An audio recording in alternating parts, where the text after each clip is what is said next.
There are days that seem completely ordinary, so ordinary that no one realizes they are the final day of an entire family. At a remote farm in Bavaria, everything appeared normal. The animals were fed, the stove was lit, but there was one small detail that didn't fit. It felt as if someone was very close, even though no one could be seen. This wasn't a vague fear, it was a survival instinct. That quiet sense of being watched, when instinct sounds the alarm, but reason dismisses it because there is no proof. History has recorded families who sensed danger long before disaster struck, yet chose to stay. Hinterkaifeck was one of them. For months leading up to the tragedy, there were signs. They heard them. They recognized that something was wrong, but they didn't leave. And when the truth finally surfaced, it became clear that this threat didn't begin with death, but with a feeling that was ignored. So what really happened at the Hinterkaifeck farm in 1922? And who was already there even when no one could see him?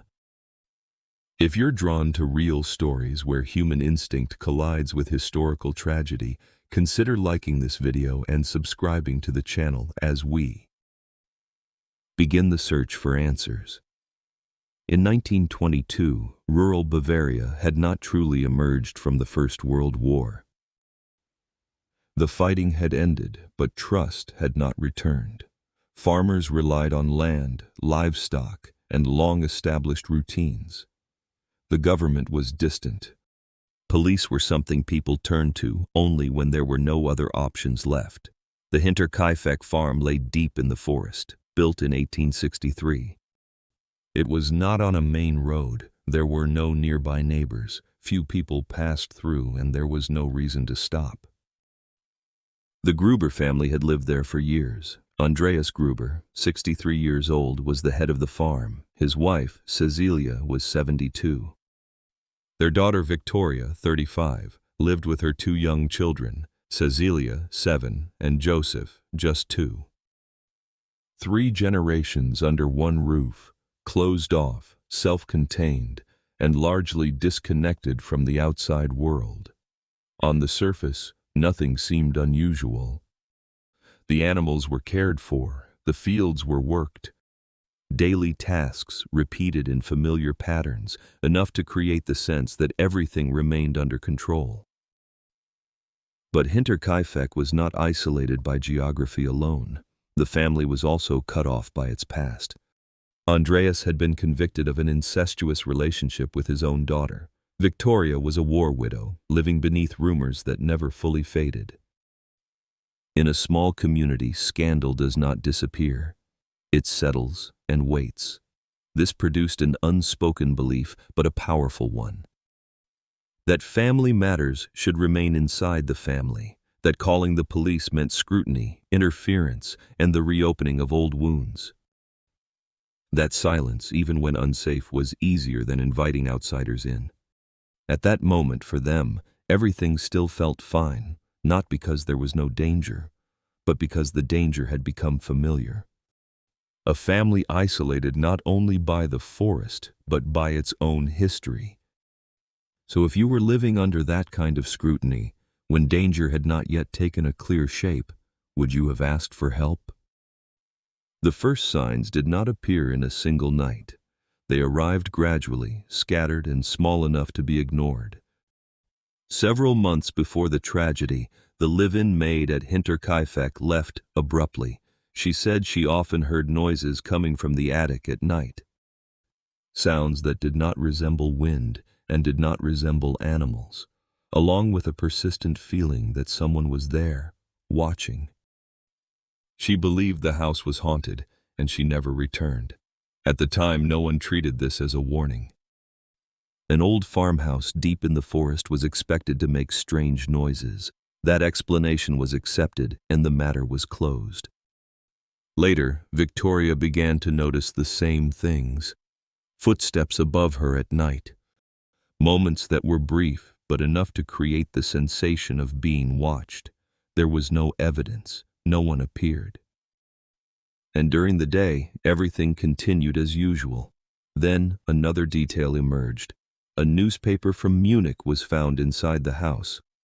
No one in the area subscribed to it. The mail carrier denied delivering it by mistake. With no clear explanation, it was quickly dismissed as an error. Not long after that, one of the house keys went missing. There were no signs of forced entry, no broken windows. The key was simply gone. Toward the end of March, after a snowfall, Andreas discovered that the lock on the tool shed had been broken. In the snow, there were footprints leading inside, but there were no footprints leading back out. He checked the shed. Nothing had been taken. No one was there. And because there was no obvious damage or loss, the incident was placed among the growing list of things that could not be explained. Andreas spoke about these events with his neighbors. Several urged him to contact the police. He chose not to. At that time, calling the authorities meant inviting scrutiny, reopening old questions, and exposing a family that had already learned to avoid attention. Each sign, taken on its own, could be explained. Noises could be animals. The newspaper could be a mistake. The missing key could have been misplaced. The footprints could belong to a passerby, but all of them occurred at the same location, inside the same house, and around the same family. This was not a single break-in, but a deliberate sequence of intrusions. If the killer had already been there, what was he waiting for? On April 1st, 1922, two coffee sellers arrived at the Hinterkaifeck farm, as they had done regularly for years. It was a routine visit. They knew when the family was usually home. They knew who they were supposed to meet. That day, no one came to the door. They knocked on the main entrance. They knocked on the windows. There was no reply. No movement inside the house. Only a silence that lasted longer than it should have. The farm sat deep in the forest, a place already accustomed to quiet. But this silence felt different. Not the familiar stillness of rural life, but the absence of activity. The two men waited for a moment. They saw no signs that the family had gone away. The livestock had not been brought out. There were no fresh footprints in the yard. But with no clear reason to enter the property, they left. The weekend passed. On Sunday, the Gruber family did not appear at church. In a rural Bavarian community, this was rare. Missing a church service was not just an absence. It was a break in a rhythm the entire village recognized. People began to notice.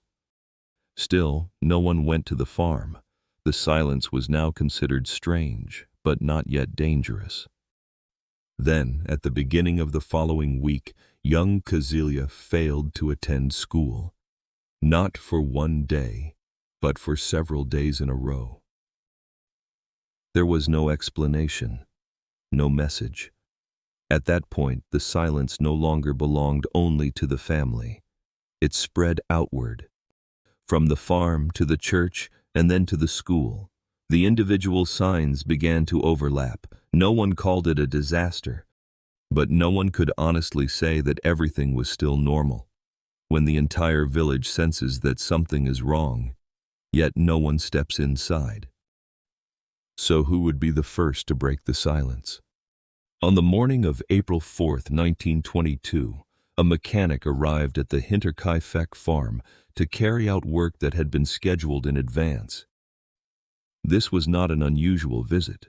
He had been there many times before and was normally greeted by Andreas. That morning, no one came out to meet him.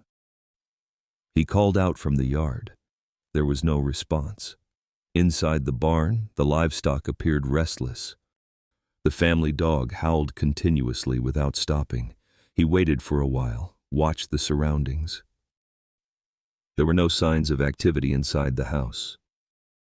But because the work still needed to be done, he completed the repair and left, carrying an uneasy feeling with him. Word of the visit quickly spread to nearby residents. Among them was Lorenz Schlittenbauer, a neighbor who lived close to the farm. He decided to investigate, accompanied by two other men. They began at the barn. The door was opened. Inside, beneath layers of hay and a piece of wooden door, were the bodies.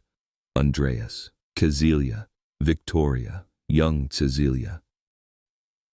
They lay close together, partially covered, with no indication of a prolonged struggle. After the discovery, Lorenz left the barn and went to the farmhouse. The door was locked. He opened it using a key. Inside, the house was silent. In one room, he found Joseph lying in his crib. The child's body was covered with clothing. In another room was the body of Maria Baumgartner, the maid who had arrived to work only the day before. During the search, Lorenz moved several of the bodies. According to his statement, he was looking for the child. These actions occurred before the police arrived at the scene. From that moment on, the crime scene was no longer intact. Original positions were altered, key details were obscured, and the precise sequence of events became increasingly difficult to determine. The first person to enter the crime scene was he, only a witness?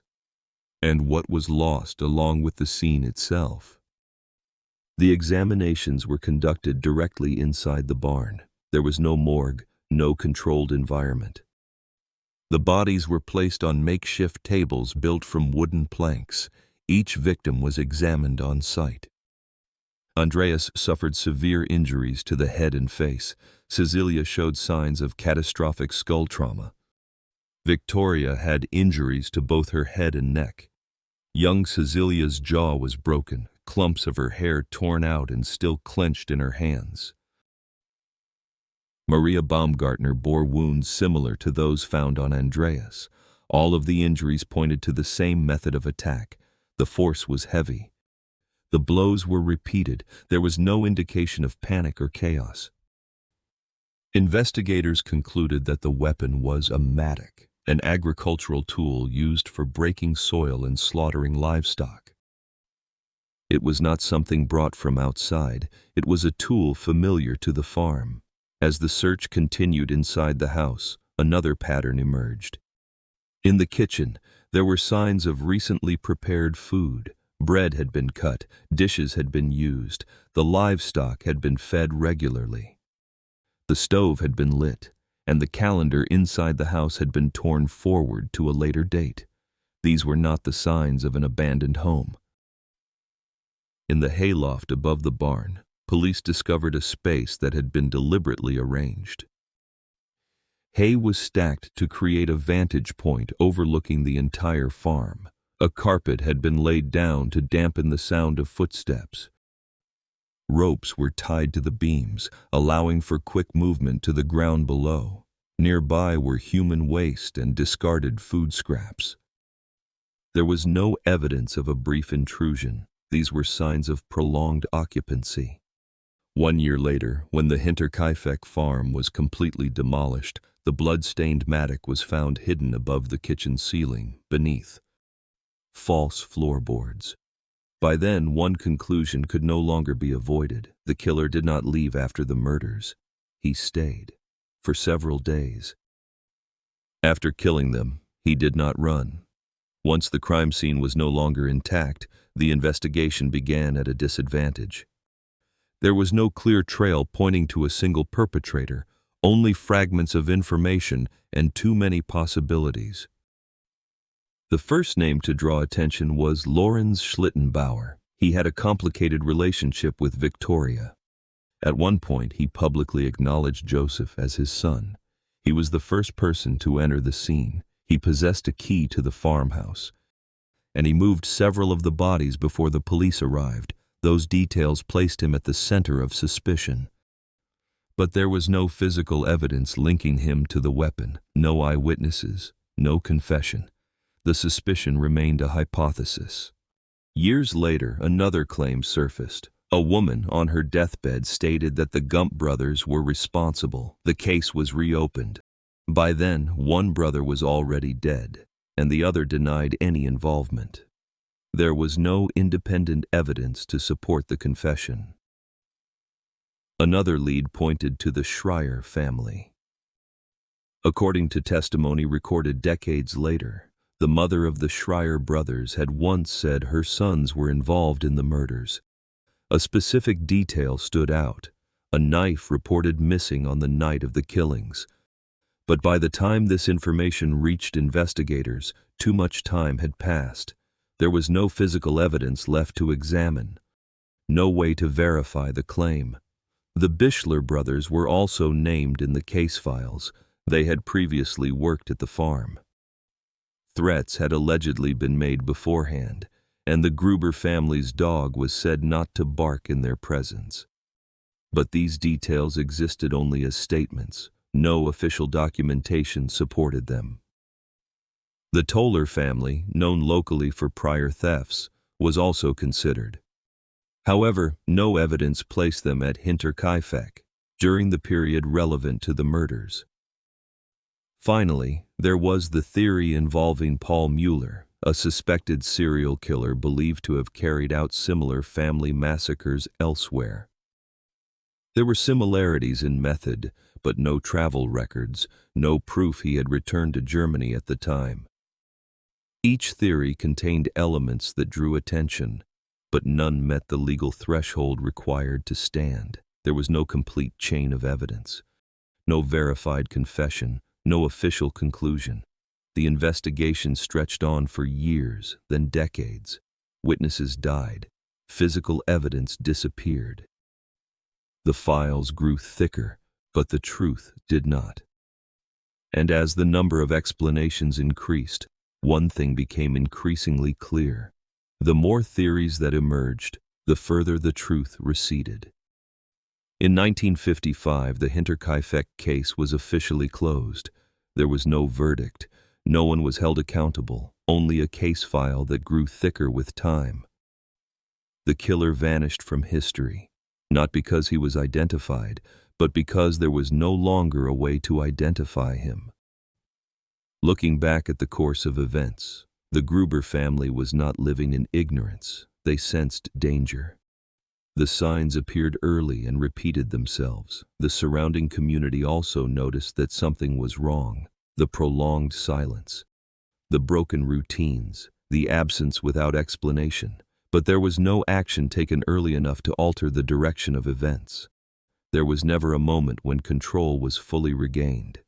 Hinterkaifeck no longer exists as a working farm, yet it still exists in collective memory. As one of Germany's most enduring unsolved cases, as a name associated with the feeling of being watched and the silence that preceded disaster. The files remain, the theories continue to circulate. But the story does not close with an answer. It closes with a space left for those who come after.